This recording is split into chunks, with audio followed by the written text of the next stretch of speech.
If you're writing to Jewish folks, you don't need to explain Jewish customs. If you're writing to Jewish folks, you don't need to explain Jewish customs. And so what you have here is a couple interesting examples.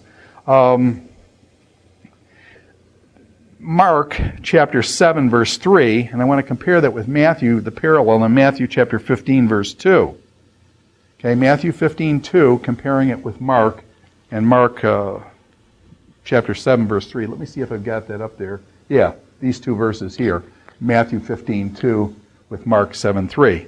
Let me first read Matthew. You see how short and concise this is. Why do your disciples break the tradition of the elders? The Pharisees are complaining. They don't wash their hands before they eat. They don't wash their hands before they eat. End of discussion. Your disciples, Jesus, aren't following the traditions of the elders, and they're critiqued. There's no explanation. It just says it's assumed that the people know that the Pharisees and others wash their hands. So it just says simply, why do your disciples break the tradition of the elders? They don't wash their hands before they eat. Period. End of discussion. Mark, on the other hand, we're going to show is writing to probably a Roman audience. And so Mark says this, some saw his disciples eating food with what were unclean, that is, unwashed hands. And then in brackets in your NIV it will say, the Pharisees and all the Jews do not eat unless they give their hands a ceremonial washing, holding to the tradition of the elders. When they come in from the marketplace, they do not eat unless they wash. And they observe many other traditions, such as the washing of cups, pitchers, and kettles. End quote. And so you have in Mark this long explanation that the Jews, when they go out to the marketplace, they come in, they wash, it's a tradition, they wash their hands. Not only do they wash their hands, but they wash the kettles, the pitchers, and the cups when they come in. So Mark, because he's writing to a Roman audience, has to explain what is this tradition that they're catching Jesus on here about his disciples not washing hands. And so Mark elaborates on, actually it's much more than what the Jesus and the Pharisees interaction. It's much more the side comment that Mark makes to his Roman audience is much longer than the interaction between Jesus and the Pharisees.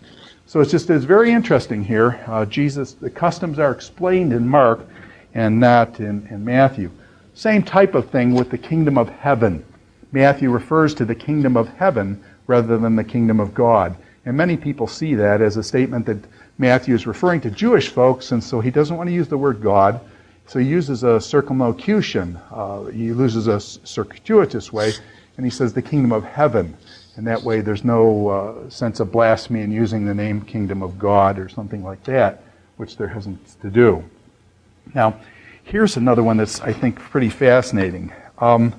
Jesus, in Matthew chapter 5, verse 43, talks about hating one's enemy. You've heard it said, love your neighbor kind of thing, but then hate your enemy. And in Matthew 5:43, he quotes this thing, you've heard it said, hate your enemy. But there's nowhere in the Old Testament where it says hate your enemy. And actually what it turns out, what that's probably coming from, and people do notice, maybe not it's coming from directly, but it's reflecting the general ethos of the Jewish community at that time, is the Dead Sea Scrolls. The Dead Sea Scrolls do have hate your enemy. So the Dead Sea Scrolls have hate your enemy. So in other words, what Jesus is quoting here is not something from the Old Testament. He's quoting something that was prevalent at the time in Judaism. The Dead Sea Scrolls actually have recorded something like this. And so it's very interesting that in the book of Matthew, Jesus is shown to be very, very Jewish. There was not just the Old Testament citations, but here he seems to be citing things that were just prevalent at the time that were recorded in the Dead Sea Scrolls. So he seems to be aware of, and I'm not saying specifically he was aware of the Dead Sea Scroll community and their quotation of that. But what I'm saying is the Dead Sea Scroll may have been reflecting a broader cultural phenomena that was going on at the time. So again, that would be a Jewish focus. Same type of thing, a little different, but similar to that, is the deal with the Sadducees. The Sadducees don't believe in two things. They don't believe that there's a resurrection from the dead, and they also don't believe that there's angels. The Sadducees, as we said before, were a wealthy group. The Pharisees were actually the Pharisees were much more esteemed in Judaism, and people respected the Pharisees. And the Pharisees actually were viewed as more strict Jews, whereas the Sadducees were seen as wealthy, Hellenistic. They've adapted to Greek culture, and therefore they were in a certain sense moving over toward that more liberal perspective and integrating with Hellenism. Now, what happens with the Sadducees? Sadducees come to Jesus and they say, well, Jesus, we got this problem. And they're setting him up, obviously. And so they say to him, there was this woman, and she was married to a man. They had no children, and the man dies. Well, as the levirate marriage comes, then there's a second person, the brother, must marry the woman and raise up seed to the first son. Well, the brother marries her, and they don't have any children, and he dies as well. And finally, all 7 brothers marry this woman, and they all die. In the resurrection, therefore, whose wife shall she be?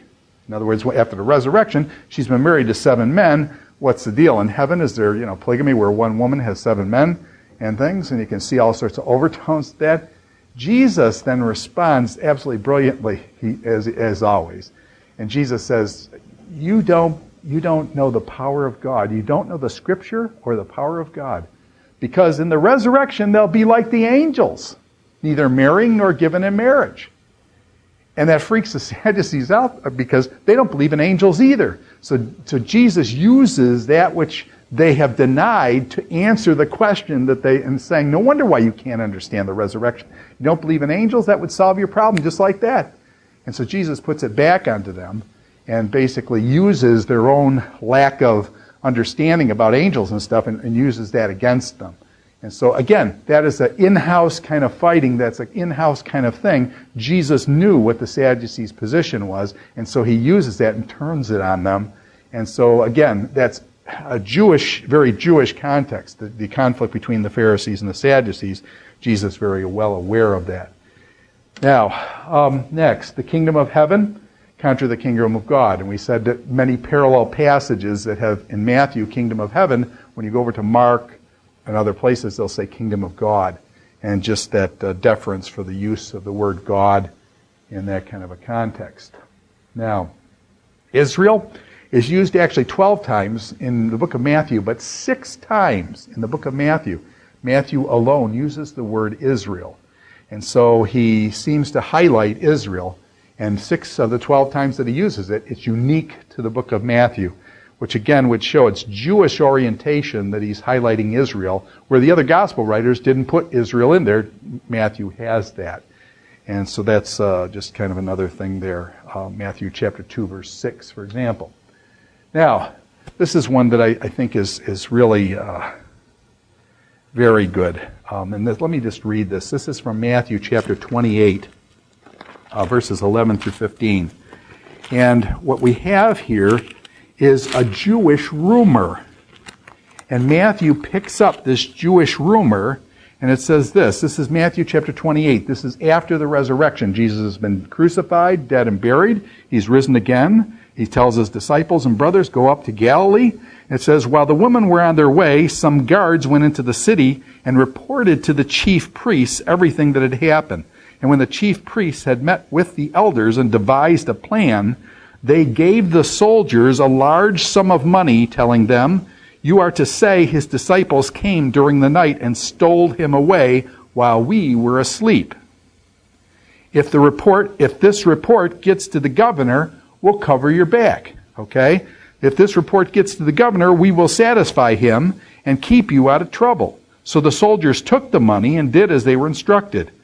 And this story has been widely circulated among the Jews to this very day.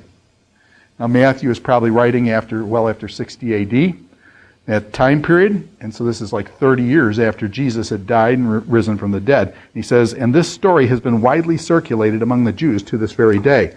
So Matthew seems to be aware of and picks up on this Jewish rumor that was spread that basically the guards were paid off to say that the disciples stole the body. So again, Jewish rumor inside the Jewish community, that rumor was spread. So Matthew puts that rumor to bed and basically says, hey, this is what happened. Those guys were paid off. Those guys were paid off to say that. Now, sorcerer in the rabbinic traditions, a lot of times Jesus is portrayed as a sorcerer, a magician of sorts.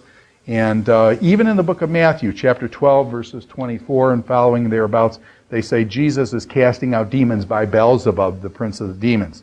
And so this idea that Jesus is a sorcerer is already brought up in the book of Matthew, and it's believed that Matthew may be trying to short-circuit some of the Jewish criticism that Jesus was a sorcerer, and Jesus then refutes that, saying, well, if I cast out by Beelzebub, then Beelzebub's opposing himself. That doesn't make sense. And so you get that kind of thing. And then who do your disciples cast him out by? So anyways, working with these kind of Jewish concepts then, the book of Matthew then seems to be it has this bent toward Judaism, and the book of Matthew is that way. Now,